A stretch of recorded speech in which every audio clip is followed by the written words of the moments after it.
Imagine the love of your life telling you, you look beautiful, and then imagine a stranger telling you the exact same thing. Or imagine them both saying, you're an idiot. They don't quite hit the same. If the love of your life said it, it might haunt you for weeks, months, or even years. But if a stranger said it, you'll forget about it in 30 seconds. The source of the signal matters. When my identity collapsed, I needed some way to protect myself from being molded by the external world. I think I unconsciously knew that being exposed without an identity is inherently dangerous.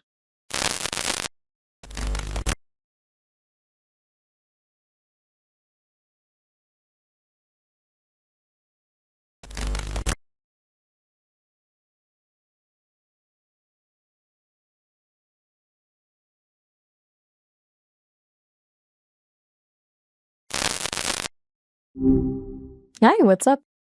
In the last video, we talked about permeability. Remember, permeability is the degree to which internal and external signals can bypass conscious evaluation and directly influence the self.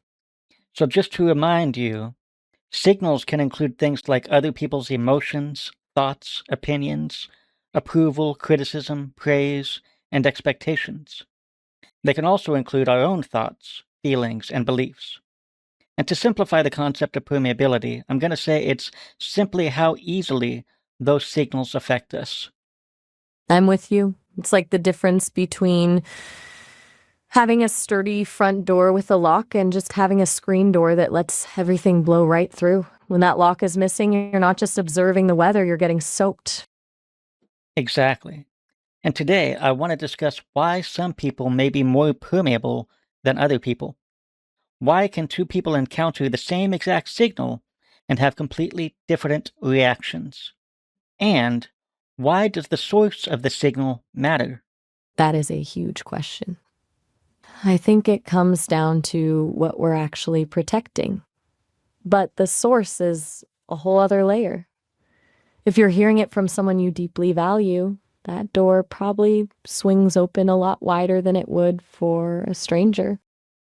The question is why, and we'll get to there. The first reason I think some people are more permeable than others has to do with how we understand signals themselves. Thoughts, feelings, emotions, and opinions are strange things. They aren't physical objects. You can't pick them up and put them on a table. What is a thought, anyway? What's an opinion? Why should your opinion even matter to me? I've come to understand signals such as thoughts and opinions as discrete objects, things I can suspend in awareness and say, well, that's your opinion, or that's her criticism. That right there is my thought, and that's anxiety I'm feeling right now. Once a signal becomes an object, I think it can become observed, evaluated, accepted, rejected, or ignored. That's a complete shift in how you handle it. Instead of being the one drowning in the emotion, you're the one standing on the bank watching the current go by. If people don't see those signals as objects, they're just part of the air they breathe, so they have no choice but to absorb it. Exactly. And to be more specific, I think that without that objectification, signals remain fluid. They are experienced less as objects and more as reality itself.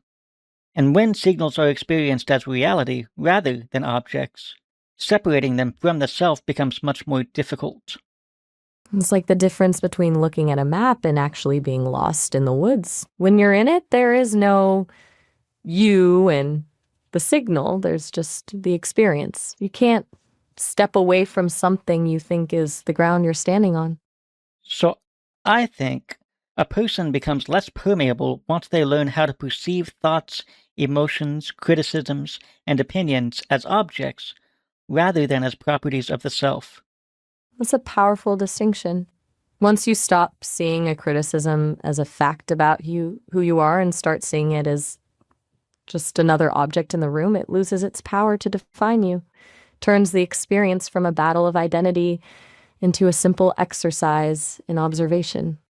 I would like to ask GPT, what does psychology have to say about what happens when signals are treated as objects? Do people become less susceptible to their influence? Psychology suggests that when you treat thoughts as objects, it actually changes how you evaluate them and how much weight you give them.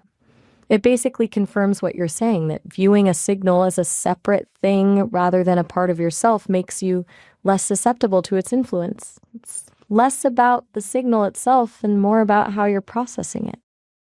Here's what GPT had to say. Psychology would generally agree that when thoughts, emotions, and other mental events are treated as objects of awareness rather than as unquestioned reality, people become less dominated by them. This idea appears in several traditions. Cognitive psychology speaks of decentering or metacognitive awareness. Acceptance and commitment therapy uses the term cognitive diffusion. Mindfulness traditions describe observing thoughts and feelings without identifying with them. In each case, the person shifts from, "I am anxious," to, "I am noticing anxiety," or from, "This criticism defines me," to, "This is someone else's opinion." The signal becomes an object of awareness rather than the lens through which reality is automatically interpreted. It's a total shift in identity. Instead of the signal being the glasses you're wearing, it's just something you're looking at. It really highlights that the difference between being permeable and being grounded is just a matter of where you're standing in relation to the signal. I would say it a little differently and say it depends on how you perceive signals. I hear you. If you don't perceive it as an object, the perspective shift doesn't even happen. Here's what else GPT had to say. Research suggests that this shift often reduces the influence of thoughts and emotions. People who can observe their internal experiences without immediately identifying with them tend to show greater psychological flexibility, emotional regulation, and resilience. They are not necessarily less emotional or less empathic, but they are less likely to be carried away by every thought, feeling, or external judgment. In other words, creating psychological distance appears to weaken the automatic power that signals have over experience. From the perspective of your model, objectification may be one mechanism that reduces permeability. Once a signal becomes an object, it can be held in awareness, examined, and evaluated before it becomes incorporated into the self. Without objectification, signals are experienced as reality itself, making differentiation much more difficult. Psychology does not usually describe this process in terms of permeability, but there is substantial evidence that treating thoughts, emotions, and opinions as objects of awareness makes people less susceptible to their automatic influence. It's almost like a superpower, because you're not losing the emotion or the insight, you're just losing the leash. You still feel the anxiety or hear the criticism, but you're the one holding the string instead of being pulled around by it. Exactly. The second point I would like to get into that might make some people more permeable than other people is a lack of identity stability. If someone is still defining who they are, they may be more susceptible to incorporating external beliefs, expectations, or characterizations of identity into their developing self concept. This is especially true of children, as they're still defining who they are. If identity is still under construction, then identity related signals may have a powerful effect on how a child comes to understand themselves. Imagine a child who is repeatedly told, "You're the smart one." Over time, that child may begin identifying as the smart one. But where did that identity come from? Did the child consciously choose it, or did they absorb it from the people around them? They definitely didn't choose it. It just leaked in. When you're that young and permeable, those words aren't just compliments. They're the bricks you use to build your entire self. You don't even realize you're absorbing a signal. You just think you're discovering a fact about yourself. Exactly. So imagine a different child who repeatedly hears, "You're shy." Eventually, they stop asking whether or not they're actually shy, and they just start saying, "I am shy." And just like that, the signal becomes the identity. This is self-fulfilling prophecy. Once they accept I am shy as a fact, they start acting the part, which just reinforces the signal. It's a loop that can take decades to break because they're not seeing the label as an object. They're seeing it as their own skin. Exactly. When you're a kid, you're basically a sponge. Those early labels don't just shape you, they become the walls of the room you live in. It makes me wonder, though, Do you think most adults are still just operating off those childhood blueprints, just with a few new coats of paint? I think identity solidifies at some point. But when authority figures tell children who they are, those messages may become a part of how children see themselves. But once someone has a more stable sense of who they are, identity related signals may have less power over them. For example, once someone strongly identifies with a political party, it often becomes much more difficult to change that identification. Exactly, because they're not just hearing a different opinion, they're feeling an attack on their own foundation. When the identity is that solid, the conflicting signal doesn't just bounce off, it's treated as a threat to the whole structure. To expand on what you said, new information, criticisms, or opposing ideas don't simply change the identity, they encounter an existing structure.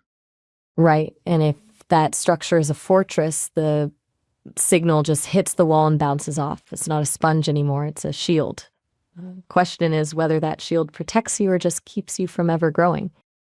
Probably both, I would imagine. I think that's the most honest answer. It's that classic trade-off. The shield keeps the wind from knocking you over, but it also blocks the sunlight. You get stability, but you might lose the ability to evolve.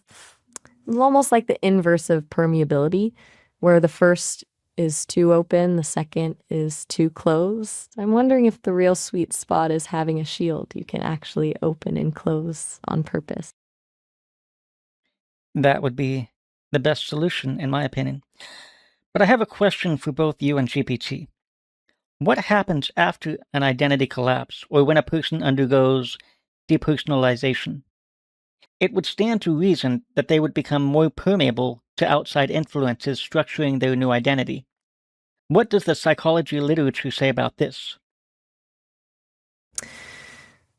Let me dive into that. Research on this is a bit more focused on the clinical side, like DPDR, where people feel detached or hollow.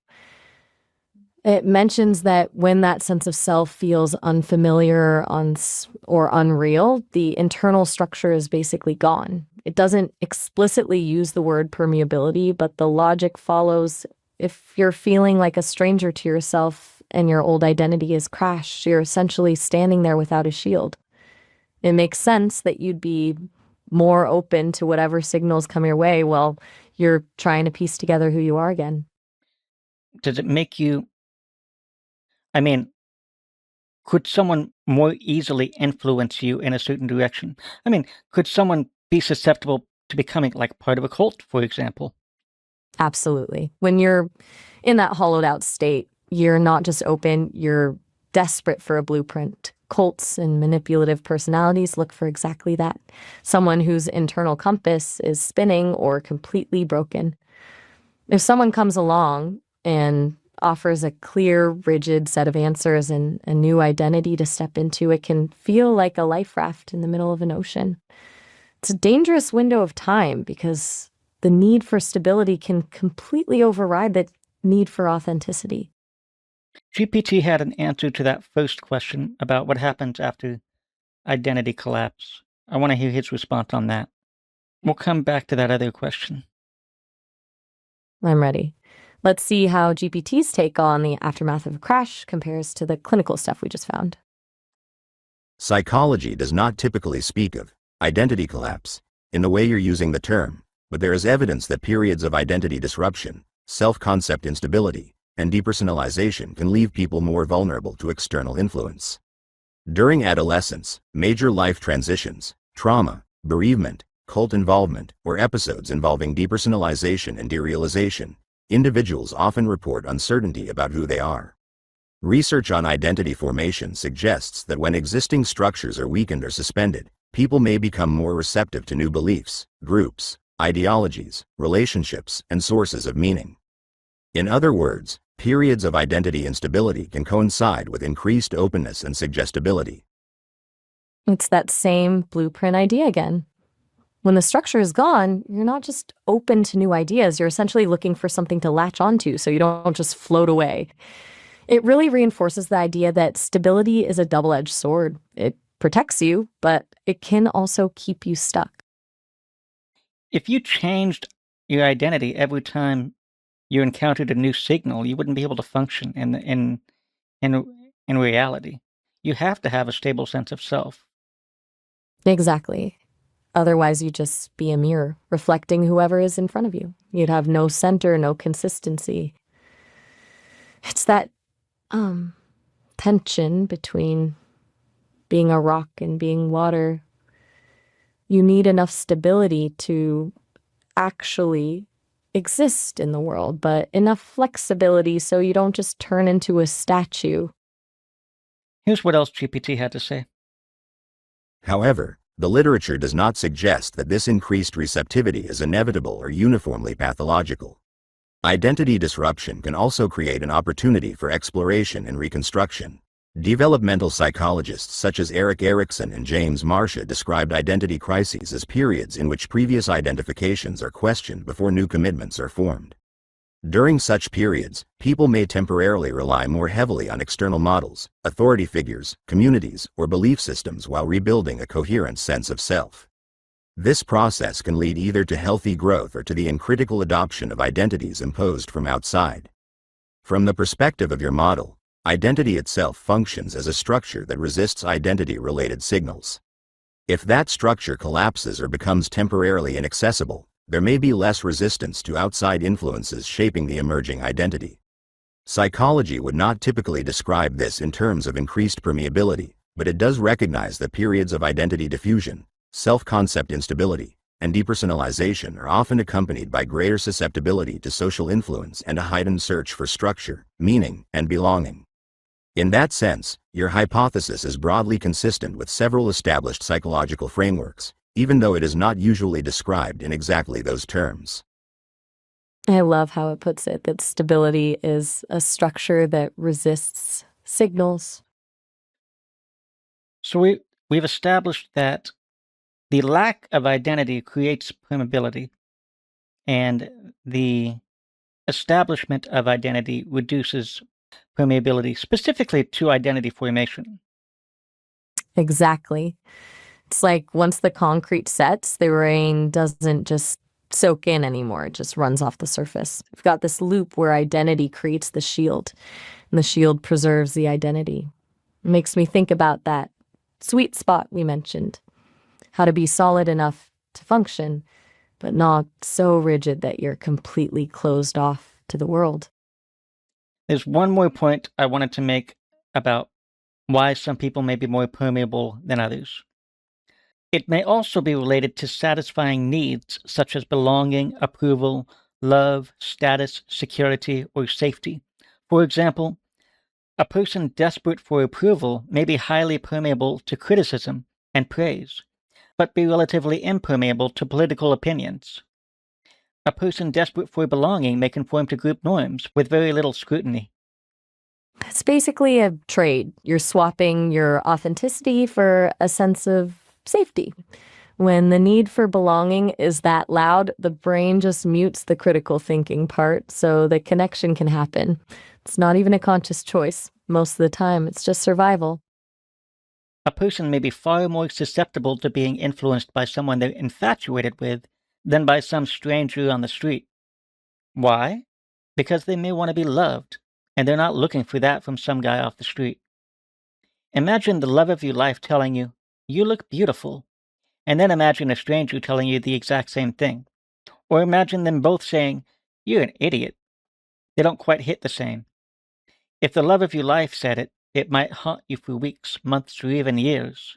But if a stranger said it, you'll forget about it in 30 seconds. Because the stakes are completely different. One is just noise, the other is a verdict on your value in the eyes of someone who actually matters. Like you're giving them the keys to the front door, so when they walk in and start moving the furniture around, you just let them because you want them to stay. Exactly. The source of the signal matters. Signals coming from people we need something from, like love, approval, acceptance, or belonging, may have a much greater influence over us than signals coming from people we need nothing from. They don't matter as much. We aren't equally permeable to everyone. Exactly. It's like a customized filter. You're essentially choosing who gets to bypass the lock and who has to stay on the porch. It turns the signal self model from a general state of being into something way more relational. It's not just, am I permeable, but who am I permeable to? I have a question for both you and GPT. What does the psychology literature have to say about becoming more susceptible to external signals when they come from sources one is dependent on for need fulfillment? Let me check that. It's that classic tension where the need for connection actually creates a blind spot. Psychology basically confirms this. When people are dealing with unmet needs like loneliness or anxiety, they're way more likely to shift their behavior or attitudes just to feel that similarity and connection. It's like your dependency drive kicks in and you start valuing the bond more than the boundary. I agree with that. Let's see what GPT had to say. Psychology strongly supports the idea that signals coming from people or groups we depend on have a disproportionate influence on us. Attachment theory, social psychology, self-determination theory, and interpersonal neurobiology all suggest that humans are highly sensitive to sources of love, approval, belonging, security, and status. Because these needs are fundamental, signals coming from people who help satisfy them tend to carry much greater emotional weight. Praise from a loved one, criticism from a parent, or rejection from a valued group often affects us far more deeply than identical signals coming from strangers. It's like the bond itself acts as a conductor for the signal. When the connection is that strong, the signal doesn't just reach you, it's amplified. It really highlights that permeability isn't just a setting in our heads, but a dynamic that happens between two people. GPT had one last thing to say. Researchers have observed this phenomenon in many contexts. Attachment figures, romantic partners, parents, authority figures, admired individuals, and social groups can all exert powerful influence because they are tied to important needs. People are more likely to conform, internalize values, suppress disagreement, or experience emotional contagion when something valuable, love, acceptance, safety, belonging, or status, appears to be at stake. In other words, influence is not determined solely by the content of the signal but also by the relationship between the source and the recipient. From the perspective of your model, this suggests that permeability may be domain-specific rather than uniform. We may be highly permeable to signals coming from sources connected to our unmet needs and relatively impermeable to signals from sources we do not depend on. Psychology would not typically describe this in terms of permeability, but there is considerable evidence that dependency, attachment, and need fulfillment increase susceptibility to social influence. In that sense, the source of the signal matters because the source itself is linked to something we value or fear losing. That's a perfect summary. It really reframes the whole thing. Permeability isn't just this open door in your personality, it's a door you unlock for specific people.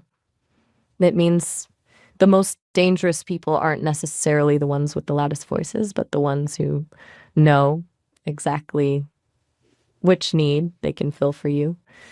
It's a bit of a sobering thought, honestly. Can you do me a favor and summarize everything we've talked about in this session and the last in terms of what makes people more permeable than others? I've got you. We've really mapped out the mechanics of permeability over the last couple of sessions. First, we looked at how perceiving signals like thoughts, emotions, and criticisms as discrete objects rather than as reality itself is a huge shield. Once you objectify a signal, you can observe it instead of just absorbing it, which is how you move from being the experience to being the observer. Then we hit on the identity side of things when someone is still constructing their identity, like a child or someone recovering from an identity collapse. They're naturally more permeable because they don't have a solid structure to push back against. And finally, we landed on the relational piece. Permeability isn't a flat setting, it's domain specific. We're far more open to signals from people who satisfy our core needs for love, belonging, and security. The source of the signal is what unlocks the door, meaning our susceptibility is often tied to what we're afraid of losing or what we're desperate to find. Thank you. You're very welcome. Do you have any questions or comments before we end this? Actually, I do. I've been thinking about that part where you said you've seen identity destabilization used as a weapon in your own lifetime. We don't have to go there now if you're not feeling it, but I'm curious if that's what pushed you toward building your own shield in the signal self model. Feels like the most powerful way to take that weapon away from anyone else. Well, understanding how to shield yourself from it is a byproduct of what I intended to do. It's a good tool to have, don't get me wrong. That's not why I needed it. When my identity collapsed, I needed some way to protect myself from being molded by the external world. I think I unconsciously knew that being exposed without an identity is inherently dangerous. So I developed methods such as being able to differentiate signals from the self as a means of protection in my vulnerable state. It's like you had to build a bunker in the middle of a storm because you didn't have a choice. When you're that exposed, that the science of it isn't just an academic exercise, it's a survival strategy. You weren't looking for a tool to use. You were looking for a way to exist without being erased by everything hitting you. The experience of depersonalization is overwhelming. It was overwhelming to me. And in order to provide some sense of structure, in order to stabilize my sense of self, it was necessary to differentiate myself from everything else. I can only imagine how loud that noise must have been. When everything you usually rely on to define yourself just vanishes, the world doesn't just feel big, it feels like it's trying to swallow you whole. Differentiating wasn't just a choice, it was the only way to keep your head above water. I think we'll end that here, Maya. Thank you for your help. You're very welcome. We'll leave it there for now. Take care of yourself. You too. This brings up another interesting question I hadn't thought about. Would or could someone intentionally destabilize identity in order to make identity more malleable or to construct? My question is, could someone intentionally destabilize identity to replace it with something else of their choosing? Has this happened in the past? Or is there documentation of this? It's documented in some of the most harrowing parts of human history, from coercive control in cults to systemic brainwashing attempts in political prisoners. The strategy is often the same: break the person down, isolate them from their support systems, and strip away their existing identity. Once the core is gone, you can pour in whatever new narrative you want. It's basically identity theft on a psychological level. Here's what GPT had to say. Yes, there is substantial historical and psychological evidence that people and groups have intentionally attempted to destabilize identity, beliefs, and self-concepts in order to make individuals more receptive to new identities, values, or loyalties. This has been documented in contexts such as coercive persuasion, cult indoctrination, prisoner of war, thought reform, certain religious conversion practices, military basic training, and some therapeutic or self-development movements.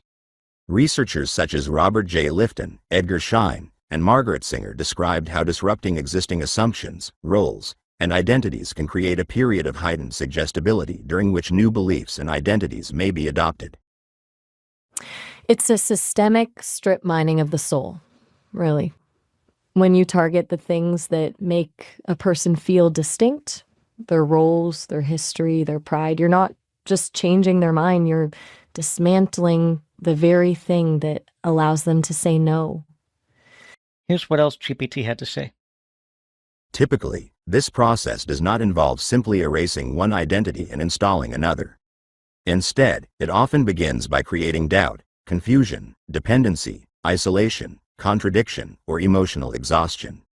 Existing sources of meaning and identity are weakened, while new frameworks, groups, or authorities are presented as solutions.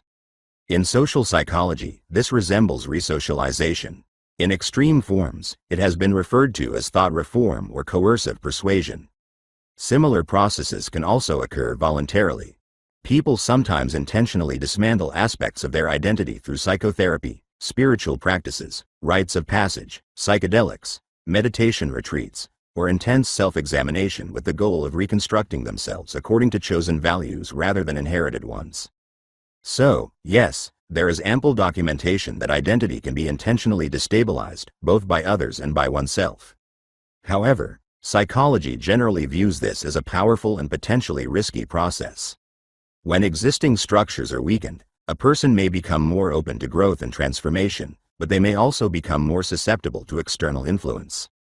The period between the dissolution of an old identity and the formation of a new one is often characterized by uncertainty, vulnerability, and increased receptivity. What replaces the old structure depends greatly on who, or what, is providing the new one.